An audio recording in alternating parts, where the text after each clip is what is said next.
On the morning of December 10th, 2004, a neighbor in Sacramento, California called 911.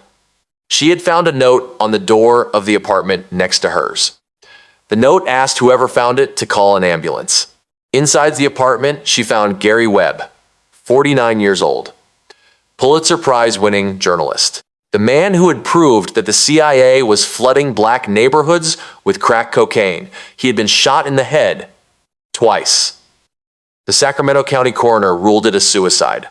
The case was closed. Here's what that means. The cocaine that destroyed hundreds of thousands of black American lives in the 1980s came from a pipeline the CIA knew about and protected.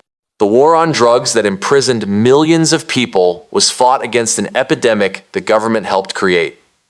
Every family that lost someone to crack, every person who went to prison for crack, every neighborhood that was torn apart by crack. They were living inside a disaster their own government manufactured and then pretended to fight. Gary Webb proved it. And then he was found with 2 bullets in his head, and the case was closed. This is his story, and it is also yours. Gary Webb was born in Corona, California in 1955. His father was a Marine sergeant. The family moved constantly. Webb learned early that the world did not stay still, and that you had to move fast to keep up with it. He became a journalist because he believed in something simple, that the truth existed, that it could be found, and that once found, it deserved to be told regardless of who it made uncomfortable.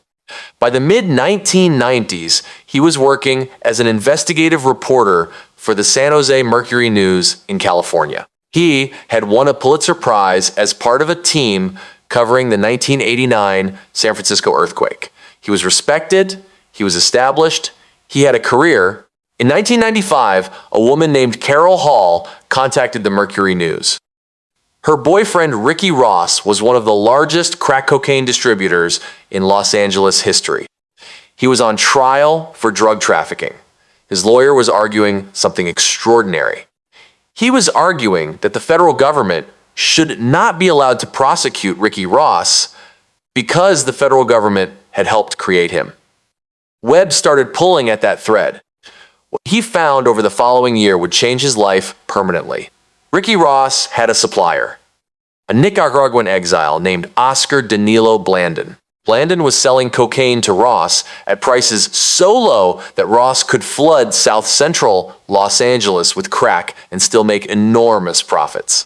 Ricky Ross did not know where Blandon was getting his cocaine or why the prices were so low. He did not ask. The money was too good to ask. But Gary Webb asked. Blandon was connected to Norwin Meneses, another Nicaraguan exile, a man who had been identified by U.S. law enforcement as one of the most important cocaine traffickers in the western United States. A man who had been investigated multiple times by the DEA, the FBI, and U.S. Customs. A man who had never been charged with anything because Norwin Meneses was connected to the Contras, the Nicaraguan rebel forces that the United States Central Intelligence Agency was secretly funding and supplying in their war against the Sandinista government of Nicaragua. And in the 1980s, the CIA had a policy. Assets who were useful to the Contra program were protected from prosecution regardless of what else they were doing. Webb documented the pipeline. Cocaine from Colombia moved through Contra-connected networks into California. It was sold to distributors like Ricky Ross at artificially low prices. The profits moved back to Nicaragua to fund the Contras. And the cocaine was turned into crack and sold in South Central Los Angeles, in Compton, in Watts, in the black neighborhoods of one of America's largest cities. The CIA knew. The DEA knew. The Justice Department knew. Multiple federal agencies had investigated the network and been told to stand down because the Contras needed the money, because the war in Nicaragua was more important than the crack epidemic destroying black communities in California. That was the story Gary Webb published in August 1996. The series was called Dark Alliance. It ran in the San Jose Mercury News. It was 20,000 words, It named names. It cited documents. It showed the paper trail. It was one of the most meticulously sourced investigative reports in American journalism history. It was also one of the first major national security stories ever published on the internet. The Mercury News put it online. Readers in black communities across America shared it instantly. Congressional representatives received thousands of calls. Community organizations in Los Angeles demanded federal investigations. The story spread in a way that no print story ever had before. For approximately 3 weeks, Gary Webb was one of the most important journalists in America. Then the Los Angeles Times assigned 17 reporters to investigate him. Not the story, him. 17 reporters to find flaws in Gary Webb's methods, his sources, his personal life, and his professional history. The Washington Post joined in. The New York Times joined in. The 3 most powerful newspapers in America devoted enormous resources not to following up on Webb's reporting, but to discrediting Webb himself. They found minor errors. They found places where Webb had overstated connections or implied certainties that the documents did not fully support. They amplified those errors into a narrative that the entire Dark Alliance investigation was fatally flawed. They never addressed the central question Webb had raised. They never investigated whether the CIA had knowingly protected cocaine traffickers connected to the Contras. They simply attacked the messenger until the message was buried under the noise. The San Jose Mercury News buckled. Jerry Tepos, the executive editor, published an open letter to readers listing the editorial flaws in Dark Alliance and withdrawing the paper's full support for the series. The paper that had published Webb's investigation then helped bury it. Webb was reassigned to a small bureau in Cupertino, California. A demotion so humiliating it was clearly designed to make him quit. He resigned by the end of 1997. He had been a respected journalist with a Pulitzer Prize 18 months earlier. He would never work for a major news organization again. Think about what that means. The Los Angeles Times, the Washington Post, the New York Times, the 3 most powerful media institutions in the world.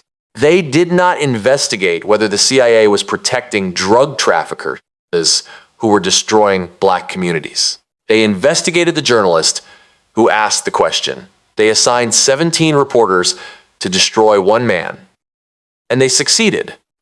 In 1998, the CIA published the results of its own internal investigation into the Dark Alliance claims. The investigation was conducted by the CIA's Inspector General Frederick Hitz. His report was over 400 pages long.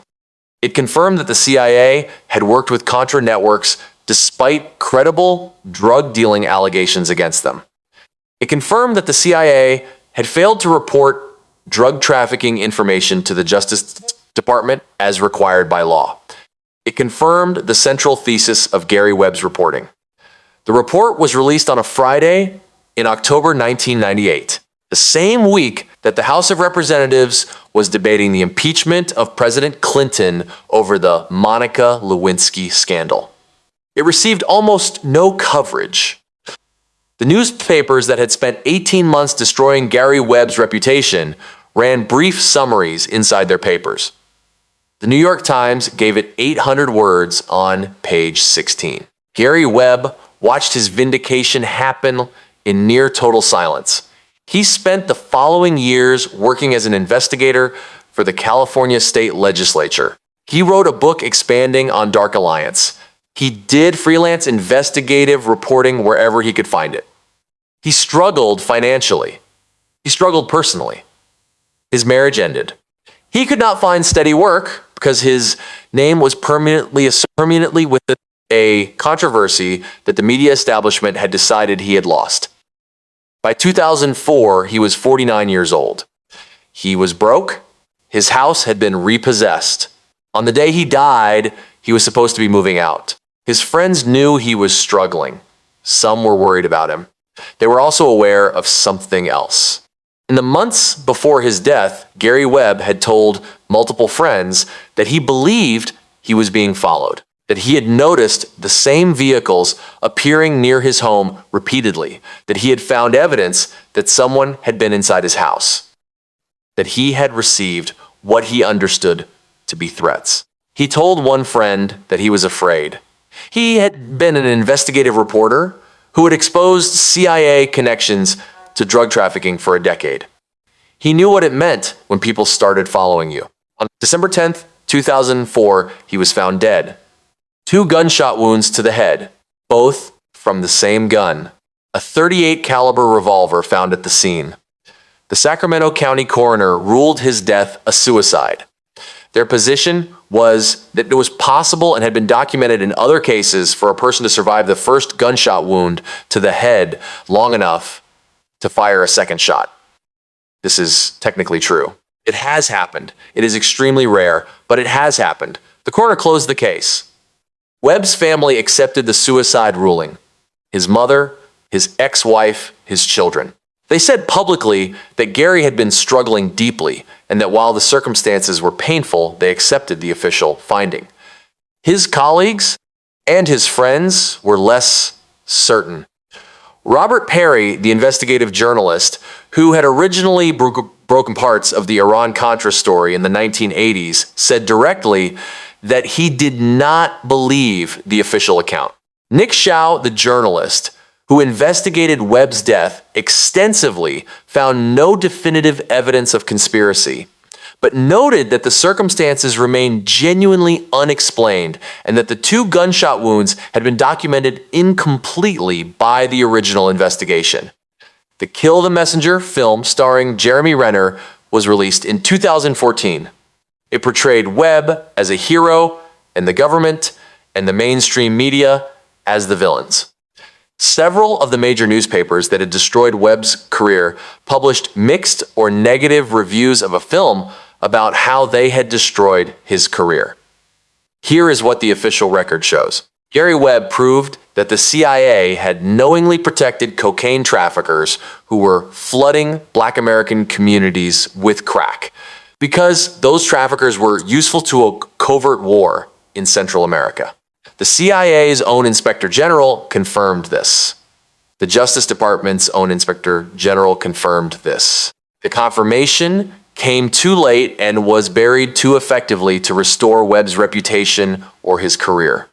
The Los Angeles Times has never issued a retraction or an apology for the 17-reporter investigation it launched against Gary Webb personally rather than his reporting.